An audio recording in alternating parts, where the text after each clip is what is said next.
In a town nestled between rolling hills, life was tranquil. The townspeople lived by the rhythms of nature. The sun marked their days and the moon their nights. Then, one day, something changed. As the sun dipped below the horizon, a new sound drifted through the air.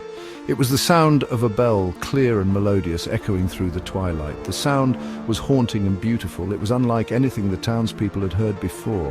Where was it coming from? Each evening, as dusk painted the sky, the bell would ring. It filled the air with its enchanting melody, leaving a lingering mystery in its wake.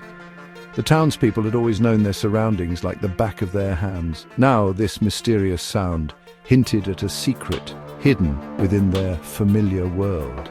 It sparked a fire of curiosity in their hearts. It was as if the bell was calling out to them, beckoning them on a quest to uncover its source. The mysterious bell became the talk of the town. In every corner, people whispered and speculated about its origin. Some said it was the lost bell of an ancient church, swallowed by the earth long ago. Others claimed it was a magical chime, a harbinger of good fortune. Old Martha, the storyteller, spun tales of mischievous fairies. She said they dwelled in the heart of the deep woods, using the bell to lure unsuspecting souls into their realm. Fear mingled with fascination in the eyes of the children listening to her stories. Yet there were those who dismissed the bell as mere fancy. Practical minds like Thomas, the blacksmith, scoffed at the idea of magic and fairies. But even he couldn't deny the captivating power of the sound. It had an undeniable allure even to those who claimed to be unmoved by it. As days turned into weeks, the bell continued to ring every evening. Its enchanting melody became a constant reminder of the unknown. It fueled the desire in many hearts to unearth the truth behind its captivating call. The lure of the unknown proved too strong to resist. A group of townspeople decided to seek out the source of the mysterious bell. There were those like young Ella, her eyes sparkling with the spirit of adventure. Then there were seasoned woodsmen like old Ben, their weathered faces reflecting years of experience with the forest's secrets. Even Thomas, the blacksmith, driven by a curiosity he couldn't suppress, joined the quest. The group set off at dawn, armed with hope, courage, and a shared sense of wonder.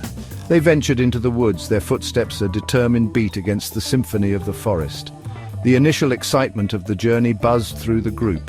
The forest welcomed them with open arms, its verdant embrace alive with the chirping of birds and the rustling of leaves. Yet with every step deeper into the woods, the air grew thicker with anticipation.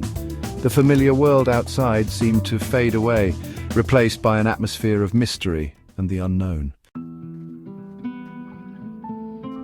The journey was not without its challenges. The woods, in their captivating beauty, were also a labyrinth of shadows and secrets. Sunny paths gave way to tangled undergrowth, and the cheerful chatter of the townspeople was replaced by a focused silence.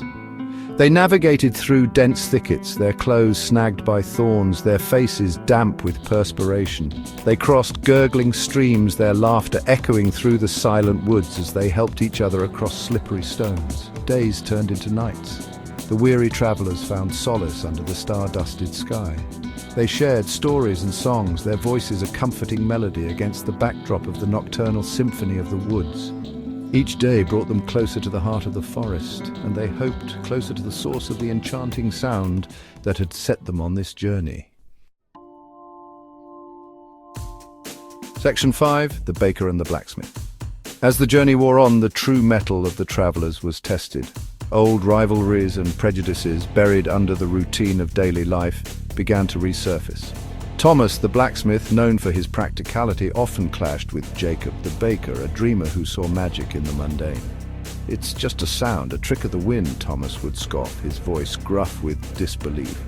Jacob, with a twinkle in his eye, would counter, "But Thomas, haven't you felt the magic in its call?" Yet, despite their differences, the shared quest began to forge a bond between them.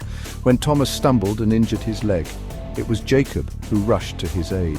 He carefully bandaged the wound, his touch gentle and reassuring, and when Jacob, lost in his musings, nearly walked into a thicket of thorns, it was Thomas who pulled him back with a gruff but caring hand. Section 6, where the wild things whisper.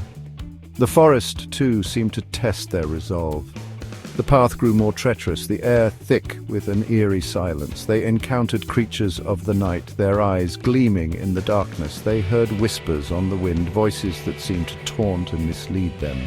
Fear threatened to consume them, whispering doubts in their hearts. Was this journey a fool's errand? Had they been lured by a sound, a figment of their imagination? Yet every evening, as the sky turned a fiery orange, the sound of the bell would ring out, clear and strong.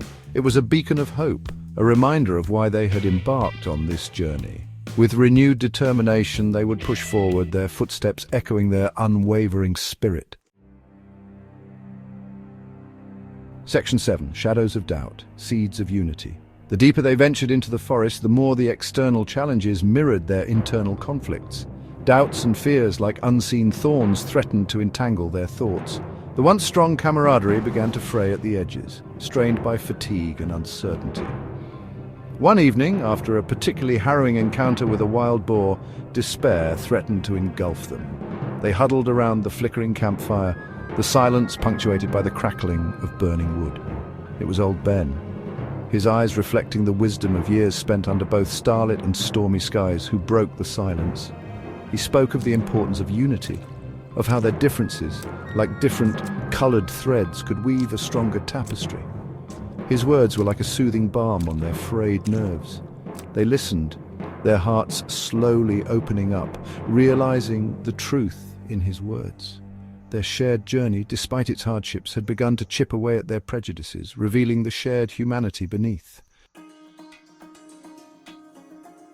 Section 8. The Melody of Truth. Finally, after what felt like an eternity, they stumbled upon a clearing. And there, bathed in the golden glow of the setting sun, was the source of the enchanting sound. It wasn't a grand spectacle, no mystical creature or hidden temple. It was a simple, small bell hanging from a branch of an ancient oak tree. The bell was weathered and worn, its surface covered in moss and lichen. Yet as the last rays of the sun touched it, it chimed, its melody as clear and captivating as they had always known it to be. The townspeople stood mesmerized, their hearts filled with a mixture of awe and relief. It was a simple explanation for a sound that had captivated their lives. But as they listened to the bell, they knew that its melody held a deeper meaning, a truth that transcended its simple origin. Section 9. Echoes of the Heart. The journey back to the town was filled with a newfound appreciation for each other and the world around them. They carried with them not just the memory of the bell, but also the lessons they had learned along the way. The importance of unity, the courage to face the unknown, and the beauty of shared experiences had etched themselves onto their hearts. The mystery of the evening bell had been solved. Yet every evening as its sound echoed through the hills, it served as a reminder. It reminded them of their adventure, their fears and their triumphs. It was a symbol of their shared journey, a testament to the power of unity and the enduring spirit of human curiosity. The bell, in its simplicity, had revealed a profound truth.